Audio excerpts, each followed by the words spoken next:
Hi, this is James with Tabletop Gaming Guild, and today we're going to take a look at Attack and Defense, the Game of Kings. Now, this is a two-player game where you're going to be playing like a lane-style combat game, and you're going to be trying to deplete your opponent's buildings, all three of the buildings, to win the game. This is a fast-paced, asymmetric style game. Each of these buildings has completely different decks on them with all different sort of asymmetric powers, and the way that you combine them or synergize with them will determine whether you win. Let's go ahead down to the table. Now I'll remind you that this is a prototype, so the components and rules are subject to change. But I was so happy and I loved playing this game that I just wanted to show off general idea how to play the game, and then I'll come back and I'll give you my initial thoughts of this game.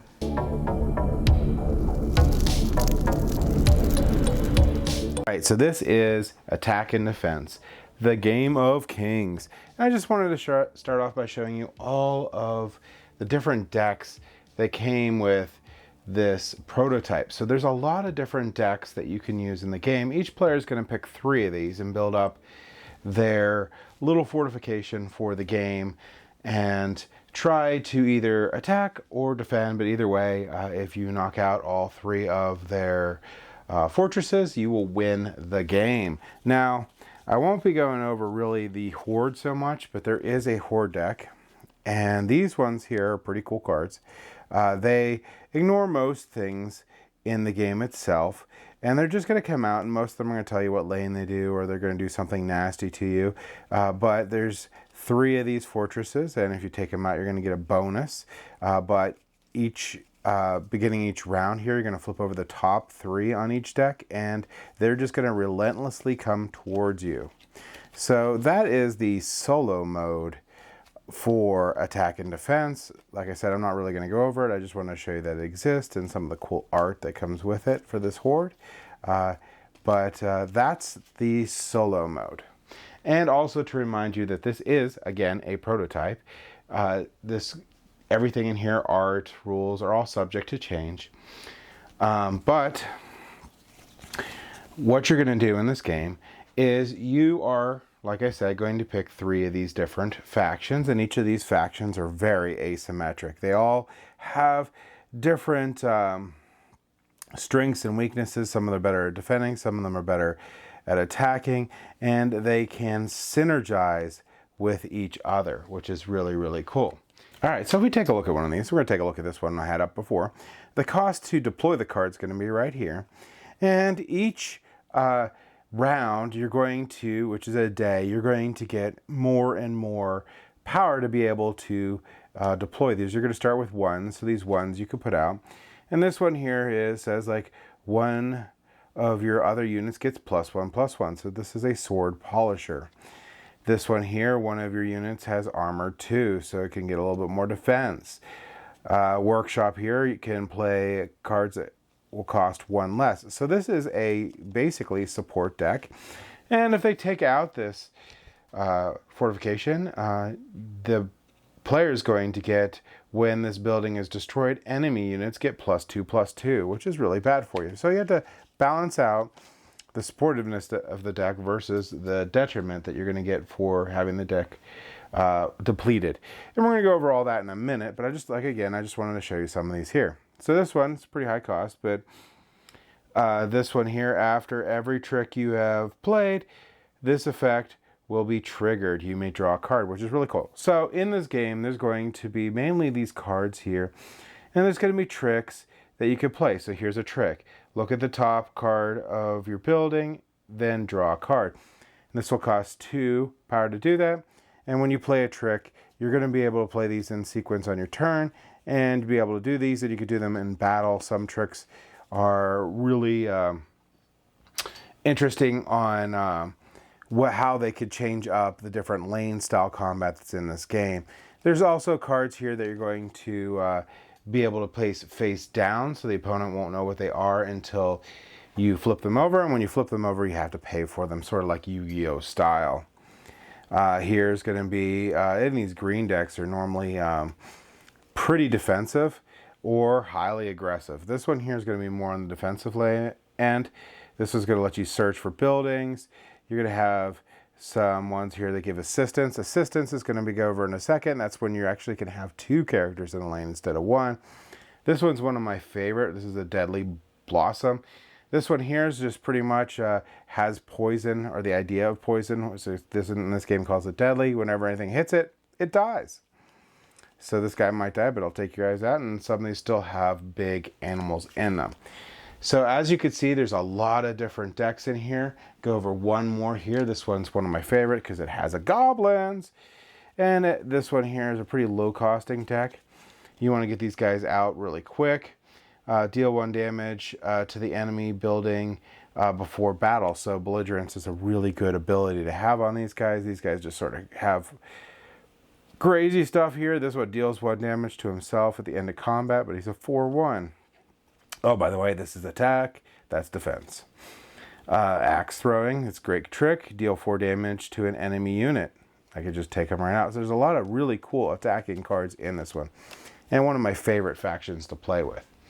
So we're not going to do this in a great manner here because I'm just going to randomly-ish select 3 for each player. So let's say we go like this.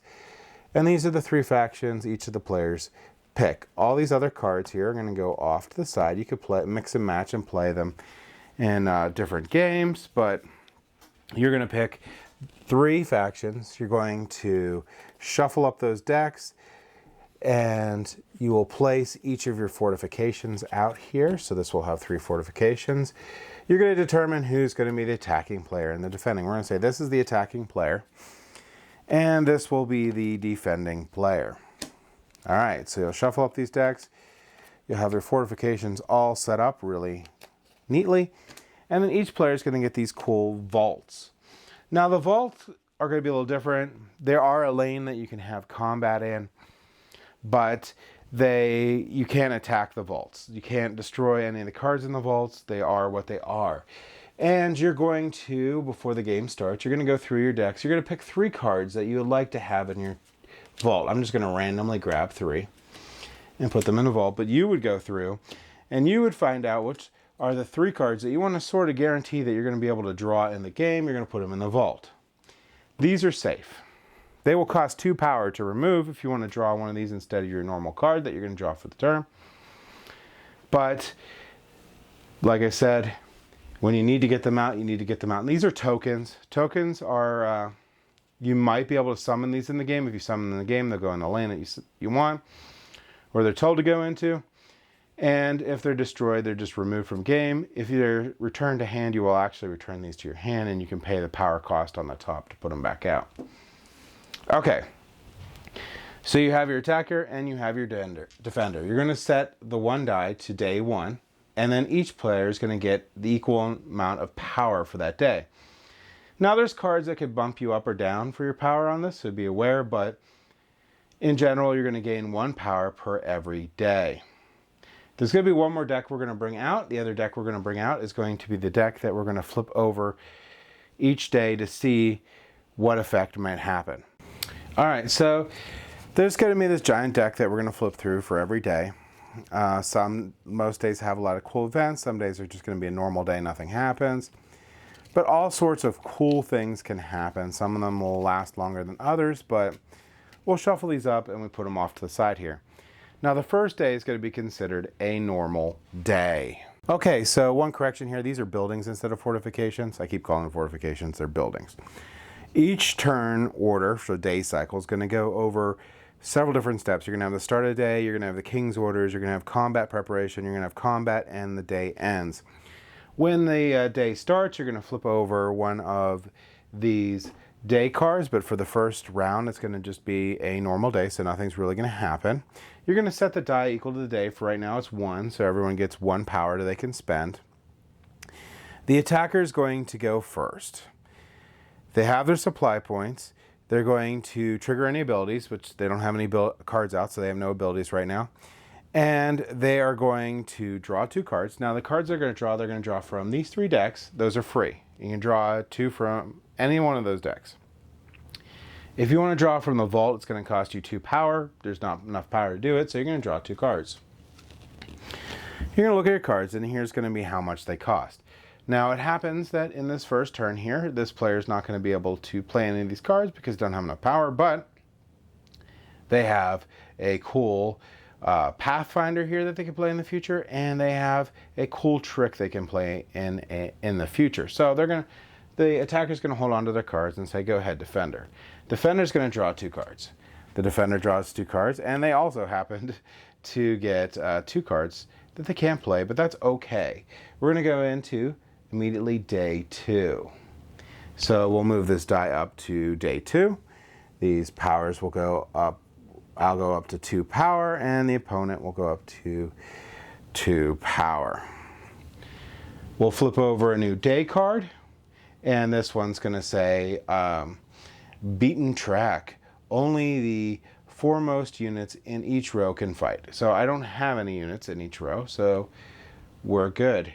And we're going to go ahead, and the attacker's going to go. They're going to draw 2 cards. So the attacker drew 2 more cards. This time the attacker can play pretty much anything they want in their hand except for this massive card. So this card would be a really good card to play at the beginning of the game because this unit here can switch to different rows if a enemy unit of presence 1 or less comes in, and this is the time that could happen. So I'll put this in this lane. We have 4 different lanes here. These are the lanes that you can attack in.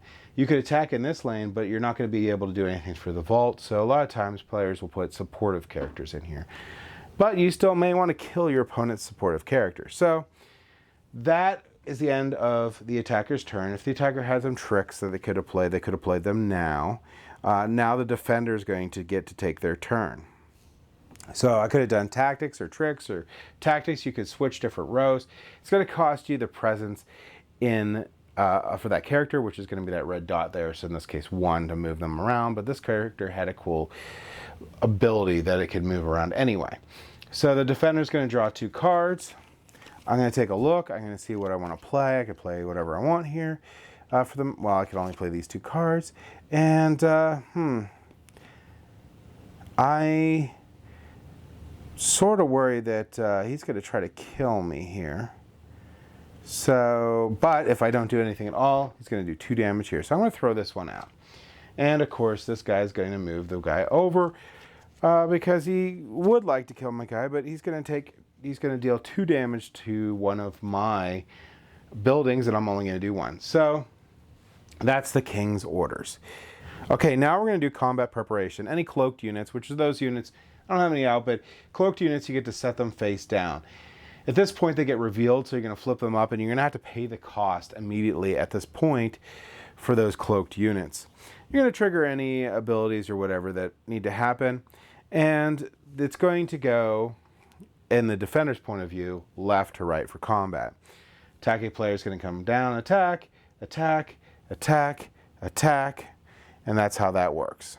So this, there's nothing here. This one here is going to do 2 damage, so I'm going to lose 2. I don't get to see what they are. If I play them, they're going to go in my graveyard. They'll be face up. But right now, I won't be able to see what these are. I just lost 2 cards for my building. This one here will come, deal 1 damage there, and that's it. Now, the attacking player and the defending player could have played tricks here if they wanted to cause a whole bunch of shenanigans in the battle, but they didn't. And then we're going to go to the end of the day. Each player counts their buildings. If you still have buildings left, you're in the game. If you don't have any buildings left, you lose the game. And then we're going to move on to the next day. So day 3, and then you'll go ahead and you'll move each of these to day 3, or power 3. And if you had any modifiers, you would apply them. Anything get triggered in here, you'd flip a new day. Just to show you a couple more of these day cards. Here's the Star Shower. Each player discards 1 card from their hand, deals 2 damage to one of their buildings, and deals 3 damage to one of their units. So some of these can be really bad. Let's see a couple more here that you might run into. Remove 1 damage from each of your units. Oh, that's a good one. You get a rest for the day. Oh no, Lightning Strike. The unit with the highest power takes 13 damage. That unit is toast. Let's see what this one here is. All supply points are reduced by 2 and no additional supply points can be gained. So when I keep talking about these powers, that's actually supply points. So I do apologize for that, but then you have these normal days where nothing happens. So in essence, that's going to be the game of attack and defense, the game of kings. You're going to do this lane combat style game here, which you're going to have these 4 lanes, and you're going to try to deplete their buildings down. And like I said, when you get down to the bottom of the building here, you have negative effects on you if you're the person with this building exposed, and your opponent gets really cool advantages. Like here, tricks you play cost 1 more. So I have a super bad disadvantage where tricks cost me more. And as you can see, as the game goes by, you're going to get more and more supply points to be able to do more and more cool things. Now, a couple rules just to note here is there can only be one of these heroes in each of these rows, except for where I showed you they had that assist. If you have that assist, you could place it underneath this character, just exposing its power. And that lets you have 2 units in that row. Now, when combat's done, you're going to add the power and defense of both units and treat them as the front row character here. This front row character is going to take all the damage from the attack. So if I had a character with assist, which I think was this blue deck, I had an assist one in here somewhere. I don't remember which deck I had an assist. Oh, it was the green one. Green has assist in here. So I have assistant one here. This is a 2/2. So this would do 2 damage this one. This would do 2 damage this one. It would kill this guy. He'd get discarded. All the damage was done to the front row one. And the game does come with these little damage counters that you can use to place on these characters so you know how much damage, since that one survived. That's assist. This game has a ton of different sort of abilities in this game, and they have a lot of keywords for them. There's a really cool guide on their video that will show you all the keywords for them. Most of them have them written on the card themselves, but the game itself is all in the how you set up these decks here, so which ones you select, and the synergies you create between them, and your strategy throughout the game. And it's very important what you put in this vault. So a couple things outside of that, you can do deck building in this game, but I would suggest using these pre-made decks. There's a ton of them in this prototype, so I'm assuming on the final version it's going to have a ton of these. This is perfect for setting up for doing like booster packs, where you get a booster pack, which is just simply one of these. I hope they do that. But in essence, that's going to be how you play attack and defense and how the things work. So let's go ahead back up to the table here, and I'll give you my final thoughts on this prototype, Attack and Defense, the Game of Kings. Okay, so Attack and Defense is a great lane combat game. There's very few lane combat games out there. There was a Warhammer one. I believe there was one, the Crimson Tide or something like that. It was also a fun lane combat game. And you'll normally see lane combat games in a lot of the digital adaptations of card games out there. You can get them on for your phone and stuff. But this one here is really inventive in the way that they made each of the buildings have their own unique decks. Now I know you can construct your own, but there's a lot of gameplay in just picking and choosing the different buildings and their cards based on whether you're the attacker or defender. It's almost endless, the different strategies with just what comes with this little prototype you can do for the game, which I really, really appreciate. This game is really well set up for having like tons of expansions where you can get more of these buildings and with these asymmetric decks and have sort of endless combinations. And I also like sort of not deck building in the game because I like having to have like what's known with these different styles of deck and trying to figure out ways to synergize with the different decks that is unexpected. So that is a lot of fun. I do like the vault idea where you can hold off 3 cards that you know you're going to need, so you can just pay extra for them later on so you can have them when you need them. That is a really great idea. The horde mode for the solo is okay. I think this game really does shine as a 2-player game though. But keep in mind that I'm not really a solo player. So solo players may find and fall in love with the solo mode of this game, where me being not a solo player and don't actively really play solo games, gonna have to take that for a grain of salt for what I said for that. But I do love the 2-player version of this in the head-to-head manner. The game plays really quickly. Even in the beginning, not being able to play cards doesn't actually matter. You sort of just ramping up as you're going, and you're building your hand up. It's actually better to have a pretty decent hand of cards to select from than it is just to be playing the cards that you drew every turn. So I do appreciate that. I do appreciate how it keeps ramping up. Like I keep getting more and more resources to be able to play these cards. Supply points, I believe they're called. So I really do love this game. This is a really great game. I'm really looking forward to coming Kickstarter and see like what that brings to the table for the game, what changes they make. Do they add more buildings? I think as is for base boxes, plenty enough for the different buildings that you get in there and their decks. But, you know, more for this is always going to be better because it's just going to be more selections that you can do and more game replayability without adding any complexity. So that's my thoughts on Attack and Defense. Now again, remember this is a prototype, so this is just my initial thoughts on it. But either way, thank you for watching.